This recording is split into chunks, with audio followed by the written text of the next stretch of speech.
Good morning. Very warmful welcome in video lecture series 9th standard English medium GT Sheikh विद्यालय। Students, पिछले video lecture में हमने हिंदी विषय के बारे में बात की थी और आज भी हम हिंदी विषय के बारे में बात करेंगे। लास्ट वीडियो लेक्चर में हमने लेसन नंबर 3 क्या निराश हुआ जाए, नहीं, बिल्कुल नहीं, कभी भी निराश नहीं होना है, ये बात की थी। और इसके लेखक के बारे में बात की थी। मैंने आपको बताया था कि आप इंट्रोडक्शन पैराग्राफ एक दो बार पढ़ लीजिए, लेसन पढ़ लीजिए, टिप्पण एवं शब्दार्थ फिर पढ़ लीजिए। जब आप पढ़ते हैं, आपके सामने शब्दार्थ आते हैं तो पाठ समझने में बहुत ही आसानी रहती है। ये हमारे सामने जो गद्य रचना है वो बहुत ही सर्वश्रेष्ठ लेखक की गद्य रचना है और मैंने आपको बताया था कि इनका गद्य बहुत ही पांडित्यपूर्ण शैली में लिखा गया है। तो शायद समझने में थोड़ी दिक्कत हो सकती है, लेकिन बहुत ही खूबसूरत, अच्छा, मन को भाने वाला और याद रखने वाला, स्मरण में रखने वाला ये निबंध है। कभी भी जो ये इस निबंध को आप अगर अच्छी तरह से पढ़ लेंगे, समझ लेंगे ना, तो मैं गारंटी के साथ कह सकती हूँ कि कभी भी आप लाइफ में निराश नहीं होंगे, क्योंकि निराश होना तो हमारा स्वभाव ही है। ईश्वर ने हमें अपनी बख्शिशों से बहुत ही माला माल किया है, तो हम क्या निराश हो सकते हैं? बिल्कुल नहीं। तो आज मुझे लगता है इस निबंध के कुछ पैराग्राफ ऐसे हैं जिसके बारे में हमें डिटेल में थोड़ी चर्चा करनी चाहिए, इसलिए हम शायद आराम से वीडियो लेक्चर में इसके बारे में बात करेंगे। और मुझे लगता है शायद मैं ये आपके सामने डिटेल में बात करूँगी तो आपको भी समझने में अच्छा लगेगा और आप भी इस निबंध को स्मरण में रख सकेंगे। देखिए बच्चों, अब आप छोटे नहीं रहे, अब आप बड़े हो गए हैं। कुछ सालों बाद आप युवा हो जाएंगे। अभी आप टीन एज में हैं, किशोरावस्था में हैं, आपका बचपन अब चला गया है, अब आप बड़े हो गए हैं। तो जब हम शारीरिक तौर से, आयु के तौर से बड़े होते हैं ना, तो मानसिक तौर पर भी हमें बड़ा होना चाहिए। अब आपके जीवन में ऐसे बहुत सारे ऐसे आयाम आएंगे जिसके बारे में आपको अच्छी तरह से सोचना है। देखिए, कैसे खाना है, कैसे पीना है, कैसे पहनना है, कैसे बोलना है, ये सब तो आपने सीख लिया। अब आपको सीखना है कैसे सोचना है। आपको लगेगा कि ये भी कोई सीखने की बात है। जी हाँ, बिल्कुल बिल्कुल, ये सीखने की बात है। साहित्य हमें यही सिखाता है। सोचना, कैसी सोच होनी चाहिए, पॉजिटिव सोच कैसी रखनी चाहिए, समस्याओं का हल निकालने के लिए हमारे पास कैसे तरीके होने चाहिए, ये सभी तभी संभव होता है जब हमारे पास सोचने के तरीके हों। हमें सोचने की व्याख्या मालूम हो या हमारा ऐसा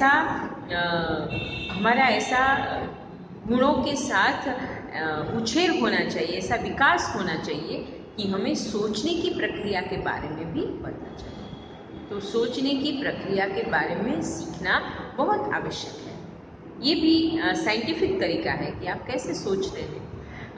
जैसे जैसे आप अच्छी अच्छी बातें पढ़ेंगे, अच्छी अच्छी बातें कहीं से सीखेंगे, आपके सोचने का तरीका भी डेवलप होगा। तो बहुत ही ज़रूरी है। कैसे कहता है ना, शिक्षा के साथ साथ हमारा व्यक्तित्व के विकास का आयाम जो है वो भी बहुत ज़रूरी है। तो यही चीज़ है, अच्छी तरह से सोचने का तरीका सीखना चाहिए। अब आप, इसीलिए मैंने बोला था, अब आप बड़े हो गए, अच्छी तरह से सोचें। ओवर रिएक्ट करना या सडनली रिएक्ट करना या कोई किसी की बात अच्छी तरह से सुनना, समझना, एक पहलू सामने आया है तो दूसरे पहलू के बारे में सोचना, या फिर अपनी मुश्किलों में से अपने आप रास्ता खोजने की प्रवृत्ति करना या अपने आप रास्ता खोजने के लिए प्रयत्न करना, ये सब सोचने के तरीके में आता है। तो इस हिसाब से मुझे लगा कि ये निबंध को हम अच्छी तरह से पढ़ेंगे। इस निबंध में कुछ ऐसे पैराग्राफ हैं जिसके बारे में मुझे आपके साथ डिटेल में बात करनी है, जैसे कि पेज नंबर 7 है। इसमें आप देखें तो फर्स्ट, सेकंड, थर्ड और फोर्थ पैराग्राफ से मैं पढ़ रही हूँ और उसके बाद हम चर्चा करेंगे। यह सही है कि इन दिनों कुछ ऐसा माहौल बना है कि ईमानदारी से मेहनत करके जीविका चलाने वाले निरोह और भोले भोले श्रमजीवी पीस रहे हैं और झूठ तथा फरेब का रोजगार करने वाले फल फूल रहे हैं। ईमानदार को मूर्खता का पर्याय समझा जाने लगा है और सच्चाई केवल भीरू और बेबस लोगों के हिस्से में पड़ी है। ऐसी स्थिति में जीवन के महान मूल्यों के बारे में लोगों की आस्था ही हिलने लगी है। परंतु ऊपर ऊपर जो कुछ दिखाई दे रहा है वह बहुत ही हालांकि मनुष्य निर्मित नीतियों की त्रुटियों की देन है। सदा मनुष्य बुद्धि नई परिस्थितियों का सामना करने के लिए नए सामाजिक विधि निषेधों को बनाती है। उनके ठीक साबित न होने पर उन्हें बदलती है। नियम कानून सबके लिए बनाए जाते हैं, पर सबके लिए कभी कभी एक ही नियम सुखकर नहीं होते। सामाजिक कायदे कानून कभी युग युग से परीक्षित आदर्शों से टकराते हैं। इससे ऊपरी सतह आलोड़ित भी होती है। पहले भी हुआ है, आगे भी होगा। उसे देखकर हताश हो जाना ठीक नहीं है। जैसे कि हमने ये 2 पैराग्राफ पढ़े। इस पैराग्राफ में ये बताया गया है कि कभी कभी हम देखते हैं कि सच्चाई ईमानदारी छोटे छोटे लोगों के हिस्से में है। बड़े बड़े लोग जो समाज के ठेकेदार बने रहते हैं या कुछ अपने आप को बहुत महान कहते हैं, वो भ्रष्टाचार करके ऐसे तैसे जुगाड़ लगा के अपने हिस्से में सारा फायदा ले जाते हैं और वो तो फलते फूलते रहते हैं, उनको कभी दिक्कत नहीं आती। और सामान्य मध्यम वर्ग और छोटे लोगों को यानी कि जिसकी अवस्था निम्न स्तर की है उनको बहुत ही मुश्किलें आती हैं। तभी मन सोचने लगता है कि ये क्या सही है, क्या समाज में ऐसा ही होता है। इसीलिए इस पैराग्राफ में लिखा है कि कभी कभी ऐसे नियम हैं जो आदर्शों से टकराते हैं। नियम समय के साथ परिस्थितियों के साथ बदलते रहते हैं, तो नियम का बदलाव बहुत ही ज़रूरी है। ऊपरी सतह में कभी कभी ऐसे ही समाज का जब दर्शन करते हैं ना तो ऐसा दिखाई देता है तो निराश हो जाती है कि देखो बड़े लोगों के तो कोई नियम नहीं होते, उनको तो उनके तो बहुत ही परिचित ऐसे होते हैं लोग, तो उनके रेफरेंस टू कॉन्टिक बहुत शार्प होते हैं, वो तो नियम में से निकल जाते हैं और उनका बहुत ही समाज में बहुत बड़ा रुतबा होता है। तो कोई लोग उसके सामने बात नहीं कर सकते, बोल नहीं सकते, उसका विरोध नहीं कर सकते। हाँ, ये सही है, लेकिन ऊपरी ऊपरी सतह से ये दिखता है आज भी सच्चाई का उतना ही महत्व है जितना पहले।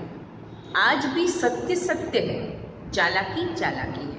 वो कुछ देर तक, कुछ समय तक अच्छी लगती है, उससे कुछ फायदे भी होते हैं, लेकिन अगर देखा जाए तो फिर अगर कुछ गलत किया है तो गलत फल भोगने का तैयारी भी, गलत फल भोगने की तैयारी भी हमें रखनी चाहिए। ऐसी बात लेखक ने हमें समझाई कि कभी भी ऐसी चीज़ें देखकर निराश नहीं होना चाहिए। नियम सबके लिए होते हैं। कोई लोग बड़े अपने आप को बड़े कहने वाले लोग पैसे के जोर से उस नियम को तोड़ देते हैं, लेकिन हर बार ऐसा नहीं होता। कहीं कहीं तो सच्चाई होती है, ईमानदारी होती है और हमेशा आदर्शों की ही जीत होती है। मैं बीच में आपको एक बात बताती हूँ। आपको रामायण की स्टोरी पता है, महाभारत की स्टोरी पता है, फिर भी जब भी रामायण की बात होती है, महाभारत की बात होती है, कृष्ण की बात होती है, हम क्यों सुनने बैठ जाते हैं, हम क्यों देखने बैठ जाते हैं? क्यों? पता है क्यों? क्योंकि वो सनातन मूल्यों पर आधारित कृतियाँ हैं, इसलिए अपेक्षित है। लोगों को आदर्श आज भी अच्छे लगते हैं। लोग अंदर से चाहते हैं कि वो आदर्श को फॉलो करें। तो जो सनातन मूल्य पर आधारित चीज़ है ना, वो तो ऐसे ही रहेगी, काल भी उसका कुछ नहीं बिगाड़ पाएगा। सच तो सच है, झूठ झूठ है। झूठ चाहे थोड़ी देर के लिए फायदेमंद हो सकता है, लेकिन सच की अपनी एक गरिमा है, सच का अपना एक स्थान है। हाँ, सच को बहुत ही तकलीफ होती है, बहुत ही सहन करना पड़ता है, लेकिन आखिरकार विजय तो सच की ही होती है। तो कभी कभी समाज में बाहरी सतह पर ऐसी निराशजनक बातें अगर देखने को मिले तो उसके बारे में ज़्यादा मत सोचें। सत्य का साथ हमेशा सब लोग देते हैं। सत्य का पक्ष अपने आप अपेक्षित होता है और सत्य अपने आप प्रतिष्ठित होता है। तो सत्य के बारे में सोचना चाहिए। इसीलिए इस बात से कवि कहते हैं, लेखक कहते हैं, कभी भी निराश होना नहीं है। आगे जाके एक और लास्ट में पैराग्राफ है, भारतवर्ष ने कभी भी भौतिक वस्तुओं के संग्रह को बहुत अधिक महत्व नहीं दिया है। उसकी दृष्टि से मनुष्य के भीतर जो महान आंतरिक तत्व स्थिर भाव से बैठा हुआ है वही चरम और परम है। अब आंतरिक तत्व माने अच्छे गुण, आदर्श, वही चरम और परम।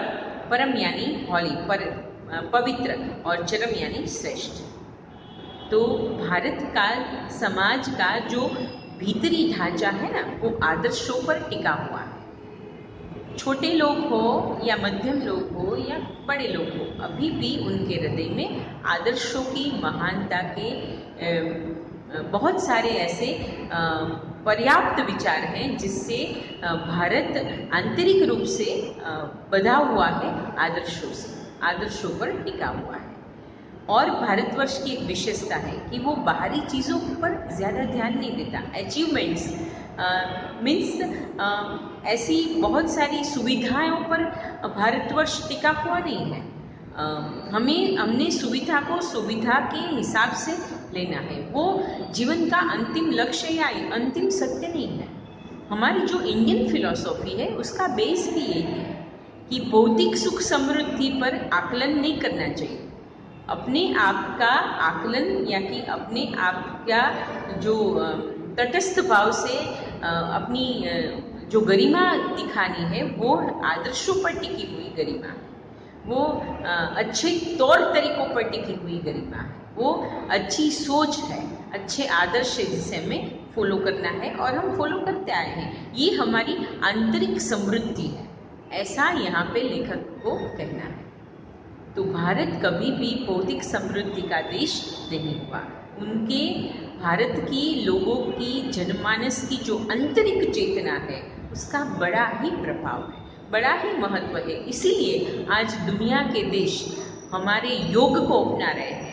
हमारी योग प्रणाली, हमारी प्राणायाम प्रणाली, हमारा ध्यान जो कि आंतरिक चेतना को महत्व देता है, उसके बारे में लोग बात कर रहे हैं। अभी विश्व योग दिवस देखिए, भारत की गरिमा है। हमने विश्व को योग की भेंट दी।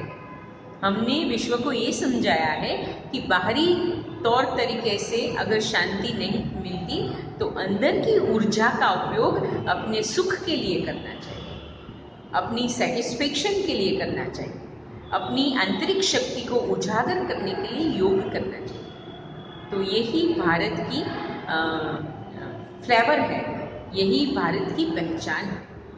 तो भीतरी दौर से भारत आदर्शों पर टिका हुआ देश है।